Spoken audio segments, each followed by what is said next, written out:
Everyone knows nature is calming. Scientists measure it. Lower cortisol, slower pulse, better attention. Afterward, researchers point to the smell of pine, the sound of moving water, the absence of noise. And then someone ran an experiment with no smell, no sound, no fresh air, just a photograph of trees taped to a wall in a featureless room, and got the same result, the same cortisol drop, the same restored attention, which means the explanation everyone was using was wrong. It was never about the forest. It was about a specific geometry that your brain has been trying to find for 300 million years. The sensory explanation had real backing. It wasn't invented. It was pulled from data. Japanese researchers in the early 2000s sent participants into forests for 2-day trips and measured what happened to their immune systems afterwards. They found significant increases in natural killer cell activity, the cells that identify and destroy tumors and virus-infected tissue. The effect wasn't minor. It lasted more than a week after participants returned to the city. The researchers identified a likely cause: phytoncides. These are volatile organic compounds released by trees, particularly conifers, as part of their own defense against insects and pathogens. When you breathe forest air, you are inhaling those compounds. They enter your bloodstream. They appear to activate parts of the immune system in ways that have nothing to do with relaxation or belief. It was chemistry, measurable, specific chemistry. The noise explanation carried equal weight. Urban environments are loud in a way that keeps the nervous system's threat detection systems mildly activated, almost continuously, not loudly, not in a way you consciously register after a while. But the auditory system keeps processing, keeps classifying sounds as threats or non-threats, keeps running that assessment in the background at a low but constant cost. Studies of people living near airports and major highways found elevated cortisol levels and higher rates of cardiovascular disease compared to people in quieter environments. The data was not subtle. Noise was genuinely doing something to the body. And then there was the attention theory, which was the most carefully built of all. Rachel and Stephen Kaplan were environmental psychologists at the University of Michigan. They spent years in the 1980s and 1990s developing what they called attention restoration theory. Their central claim was simple on its surface: paying attention in modern environments costs effort, and that effort depletes a limited mental resource across the day. They called the costly kind directed attention, the sustained, deliberate focus required to track a spreadsheet, follow a conversation in a noisy room, navigate city traffic. Each of those tasks draws from the same well, and the well has a capacity. When it runs low, focus fragments, impulse control weakens, working memory narrows, the ability to filter irrelevant information degrades in the specific way that makes everything feel harder than it should. Natural environments, the Kaplans argued, restore that resource. The mechanism was what they called involuntary attention, the kind that gets gently pulled toward things without any effort at all. A bird crossing a gap between branches, the way a cloud changes shape while you're looking at it. A leaf falling. You don't decide to look. You just look, and in the looking, the effortful system gets to rest. It idles, it rebuilds. Their framework fit the data well. People who spend time in natural environments scored better on cognitive tests, requiring sustained attention afterward. The effect was replicable across different populations, different environments, different methodologies. Attention restoration theory became one of the most widely taught frameworks in environmental psychology. And the broader sensory story, pine smell, quiet air, phytoncides, reduced noise load, involuntary attention, felt like a complete explanation. The parts fit together, the data supported each component. It was almost certainly the most wrong a mostly right theory had ever been about the most important part. The first crack appeared when researchers tried to isolate which sensory variable was doing the most work. They removed the smell, controlled air, filtered to eliminate any organic compounds, subjects in a room with no forest nearby, and when they showed natural imagery under those conditions, the calming effect persisted. They controlled for sound, piping urban noise, into forest environments and monitoring recovery. Recovery was somewhat slower, but still meaningfully present. These findings were troubling but not fatal to the sensory theory. There was still enough variables present to explain the effects. Then, someone tried the photograph. Roger Ulrich had been thinking about this problem since the early 1980s.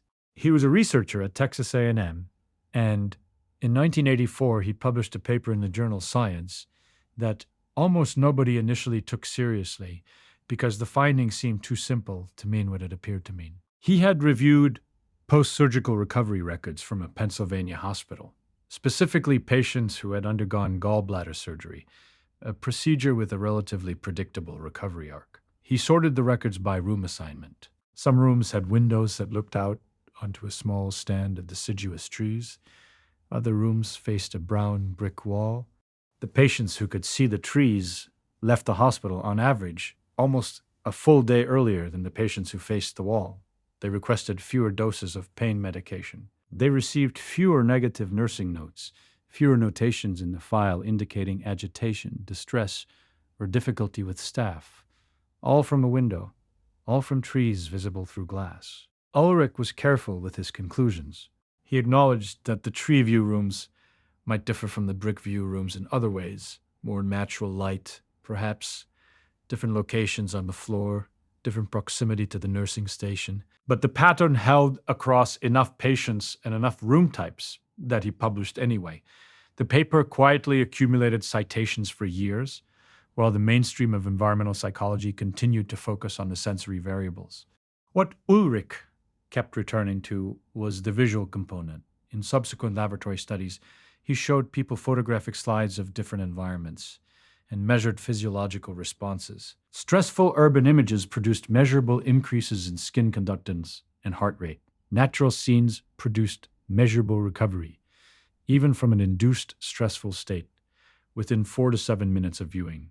No smell, no sound, no fresh air, a photograph projected on a screen in a laboratory room, and the blood was still responding. That was where the sensory explanation ran out of road.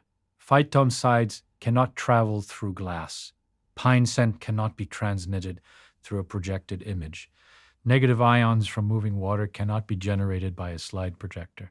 Everything the sensory theory had pointed to as the active ingredient was absent, and the effect was still there, which meant something about the image itself, not what it smelled or sounded like, but what it looked like, how it was geometrically structured, was reaching into the nervous system and producing a measurable biological change. Nobody had a mechanism for that. Nobody was even asking the right question yet. The person who eventually found the answer was not a neuroscientist or an environmental psychologist. He was a physicist. He was looking at a painting and he was trying to catch a forger. Richard Taylor was at the University of New South Wales in the late 1990s, and his problem was Jackson Pollock. A collection of drip paintings had surfaced on the art market, attributed to Pollock, and worth tens of millions of dollars in aggregate if authentic, worth essentially nothing if not. The authentication community was divided. Pollock left no reliable documentation of the disputed works. Pigment analysis was inconclusive. Provenance records were incomplete. Every traditional tool of authentication was producing ambiguous results, and nobody could agree. Taylor's approach was different. He was a physicist who had spent years studying nonlinear systems, systems whose behavior is complex and irregular, like turbulence and fluid dynamics, or the fracture patterns of metals under stress. Pollock's drip technique, he believed, produced a kind of organized chaos. Pollock would pour and drip paint directly onto canvases laid flat on his studio floor, walking around them, working from multiple angles, building up layers over days or weeks. The resulting patterns were not random. They had structure. Taylor thought he could measure that structure. The tool he used was fractal analysis. Fractal dimension is a mathematical measure of how a pattern fills space between geometric dimensions. A straight line is purely one-dimensional. It has dimension 1.0. A completely filled plane is two-dimensional, dimension 2.0. But most things in the natural world are neither They have a dimension that falls between whole numbers. A fern frond, measured at any scale, has a fractal dimension of approximately 1.5. A river delta, measured from satellite imagery, lands around 1.4. The branching network of capillaries in the human lung, measured from tissue samples, falls between 1.3 and 1.6 depending on the region. These patterns subdivide themselves at every scale of detail. They look structurally similar whether you're 10 feet away or 10 inches away. This property, self-similarity across scales, is the defining characteristic of fractal geometry. And fractal dimension is how you put a number on how much of it a pattern contains.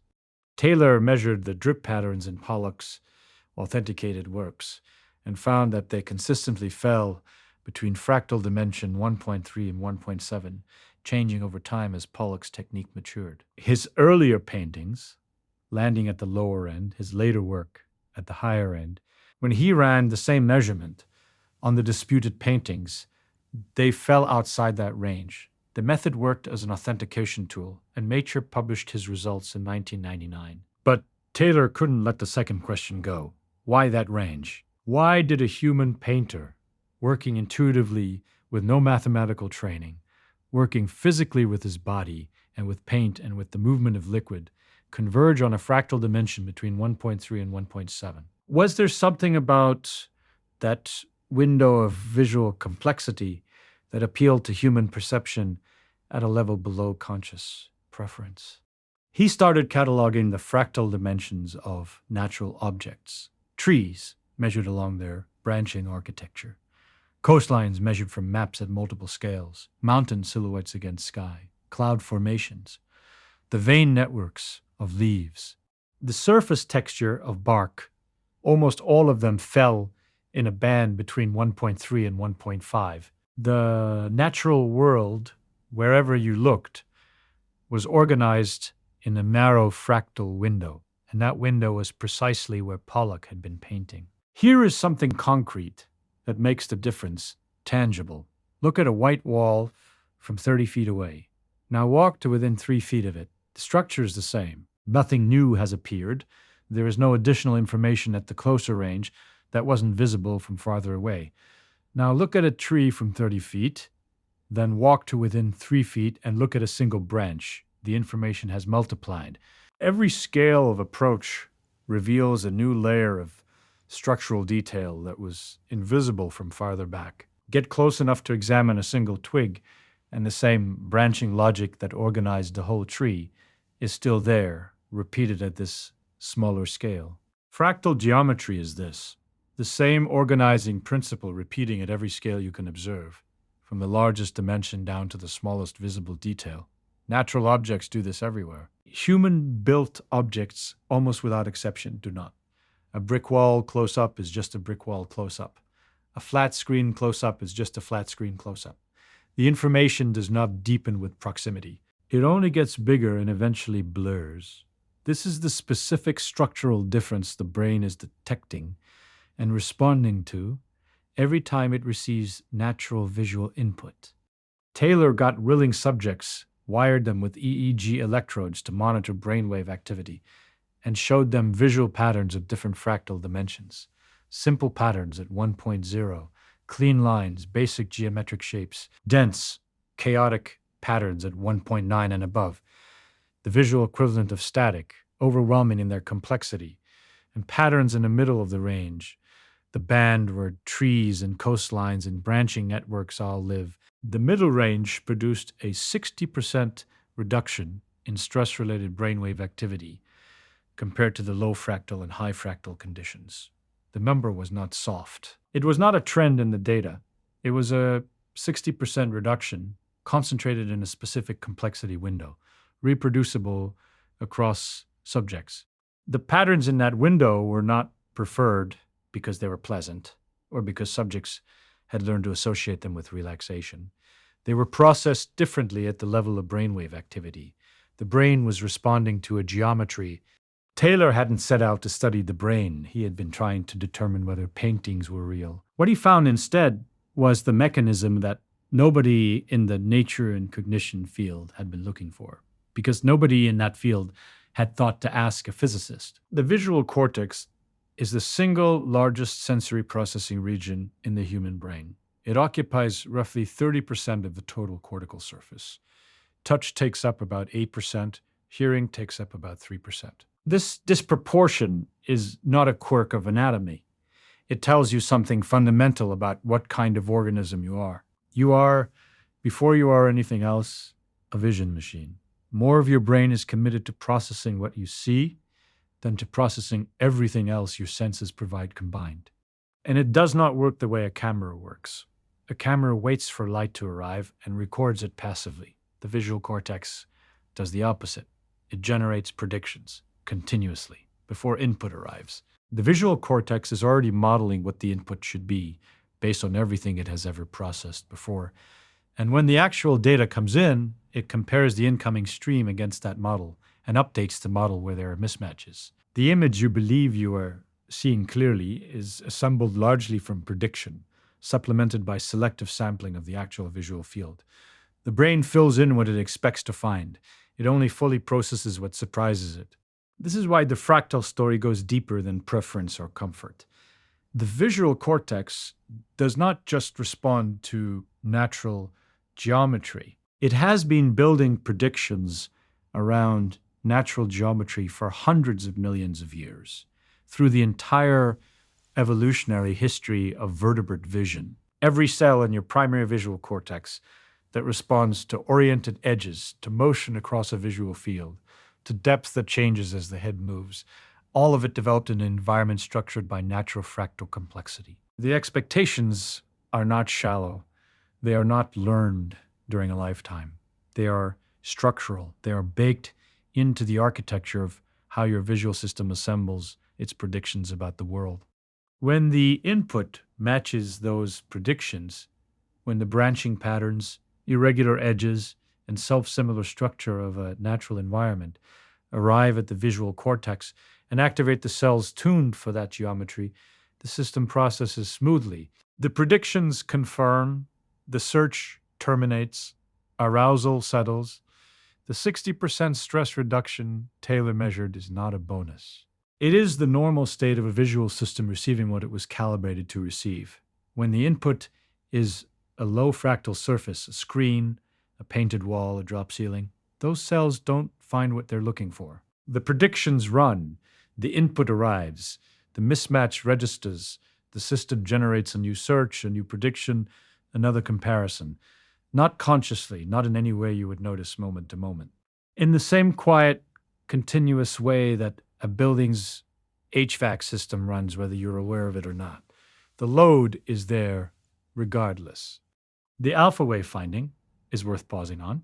Alpha waves are electrical oscillations the brain produces at roughly 8 to 13 cycles per second, measurable with EEG electrodes on the scalp. They are most prominent when the brain is in a state of relaxed wakefulness, not sleep, not intense task focus, but the mode of alert and open attention that feels effortless, where thoughts move fluidly and perception is broad rather than narrow. Alpha suppression, the reduction of alpha activity, is associated with the grinding, effortful attention required for tasks that demand sustained concentration. What the natural scene viewing studies consistently find is that exposure to fractal geometry in the 1.3 to 1.5 range increases alpha activity in the frontal and parietal cortex, not decreases stress in some vague sense. Increases alpha.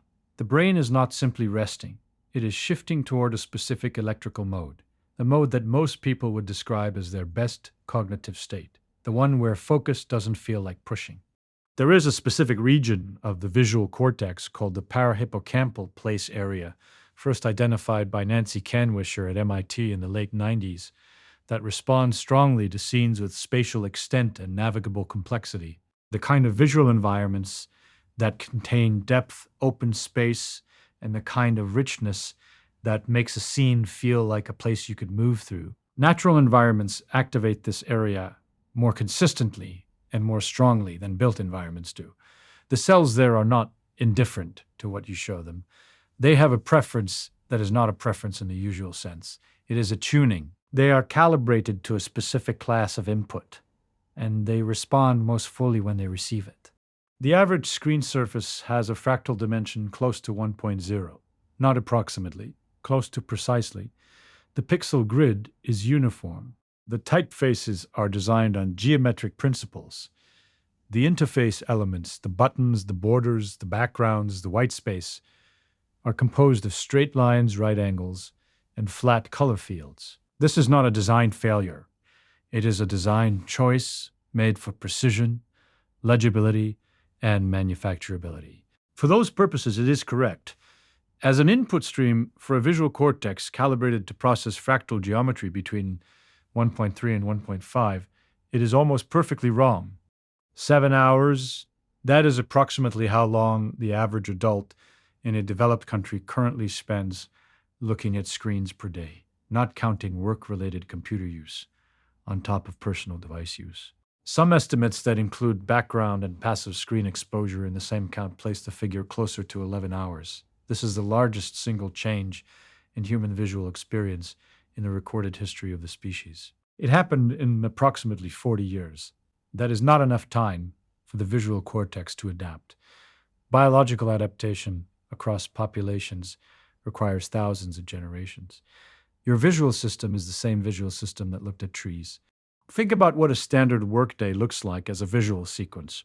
You wake and check a phone, a rectangle of uniform light, text in clean geometric typefaces, icons in flat color fields. You move to a laptop or monitor, another flat rectangle, perhaps with several open windows, all of them carrying text and interface elements on white or near white backgrounds, all edges straight, all elements arranged in predictable grids. The office ceiling is flat, the walls are flat, the street, if there is a window, offers a brief departure that most people glance at without registering. By mid-afternoon, many people have spent 6 or 7 uninterrupted hours looking at variations on the same underlying geometry, not because the content was the same, but because the structural mathematics of every surface carrying that content has stayed near 1.0. The brain has been shown the same geometric pattern at different scales and with different labels on it for the entire waking stretch. The content changes constantly. The geometry does not. During those 7 or 11 hours, the visual cortex is not switched off. It is processing. It is running its prediction systems, building its models, comparing incoming data against the expected geometry of a world that is no longer what the screen shows. The search for the missing geometry runs continuously. This does not produce a feeling of deprivation.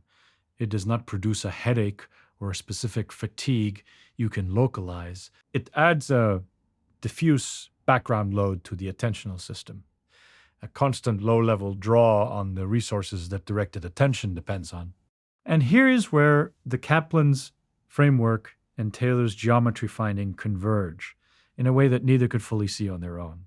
The Kaplans were right that directed attention depletes across a day of screen-based work. Taylor's research adds the second half.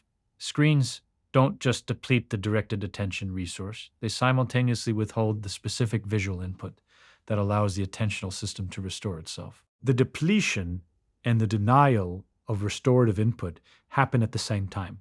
They compound. You are not simply tiring the system, you are tiring it while also cutting off its supply of what it needs to recover. This compounding effect appears in the data.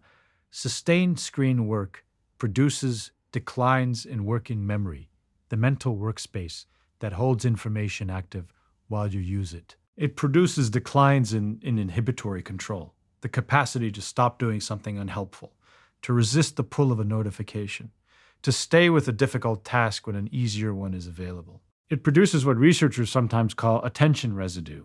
Even after you stop screen work, the attentional system does not immediately reset. The search patterns established during screen exposure persist into the recovery period. None of this is catastrophic in any single session. Accumulated over days, weeks, years, it becomes the texture of how thinking feels, the difficulty staying with one thing, the growing dependence on external stimulation, the sense that sustained focus requires more effort than it used to. This is not weakness or distraction. It is a resource that is being spent faster than it is being returned. Mark Berman is a cognitive neuroscientist at the University of Chicago who has spent much of his career trying to quantify exactly how much natural exposure it takes to produce a measurable cognitive benefit.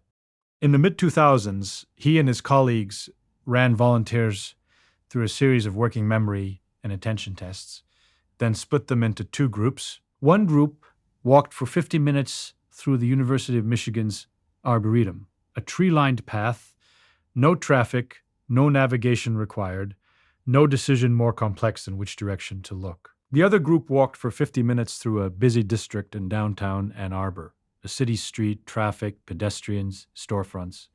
Both groups came back and took the cognitive tests again. The Arboretum walkers scored measurably higher on working memory span and attentional control than they had before the walk. The downtown walkers did not improve. The effect was not small. It was consistent across participants, and it appeared in a single 50-minute session. Berman replicated the study in winter. Cold, gray, bare trees. The Arboretum stripped of its colors, offering nothing in the way of comfortable sensory experience. The effect persisted, though modestly smaller than in summer. The fractal geometry of branching is visible in bare trees. Winter branches may actually offer a cleaner signal. Without leaves, the self-similar branching architecture is exposed at every scale simultaneously, from the main trunk subdividing into primary limbs down to the smallest twigs. The brain was still finding what it was looking for. It was just finding less of it. In a subsequent study, Berman's lab tried the photographs, images of natural scenes, trees, parks, water, shown on a screen in a laboratory, compared to images of urban scenes of equivalent visual complexity. The photograph group showed cognitive improvements compared to the urban image group, smaller than the actual walks, but present, reproducible, statistically reliable, a photograph on a screen. The lowest intensity possible delivery of natural visual geometry, still enough to move the needle. The minimum effective dose turns out to be far smaller than the public conversation about screens and nature ever suggests. You do not need to go camping for a week. You do not need to relocate. Research on hospital recovery, building on Ulrich's original 1984 work and confirmed in multiple subsequent studies, finds that even a partial view of trees through a window produces measurable differences in patient outcomes compared to wall views. Brief exposures of 2 to 5 minutes to natural imagery produce reductions in skin conductance, the physiological marker of arousal, compared to equivalent exposure to urban imagery. There is evidence that natural scene viewing shifts alpha wave activity in the frontal and parietal cortex toward patterns associated with relaxed, alert attention, the precise cognitive state that most people describe as their best working mode, where focus feels effortless and thought moves without friction. The visual cortex has not been damaged by its deprivation. It has not lost its tuning. It responds when it receives what it was built to process. The calibration is structural. It survives disuse. A brain that has spent years looking at screens still responds to fractal geometry the same way. The 60% reduction Taylor measured appears in people who have never heard of fractal dimension and would not know what it means. The mechanism is not learned. It is not dependent on awareness. It runs underneath preference, underneath belief, underneath whatever story you have told yourself about whether you are a person who needs to be outside. The sensory explanation was right about something. This should be said clearly, without walking back everything it got right. The phytocide story is real. Forest air genuinely contains biologically active compounds, and breathing them appears to have measurable effects on immune function over multi-day exposures. The noise reduction story is real. Lower ambient sound levels allow the auditory threat detection system to reduce its chronic activation, and that reduction has physiological consequences. The Kaplan's involuntary attention story is real. Natural environments do reduce the demand on directed attention systems in ways that allow those systems to recover. None of this was invented. All of it is supported by evidence.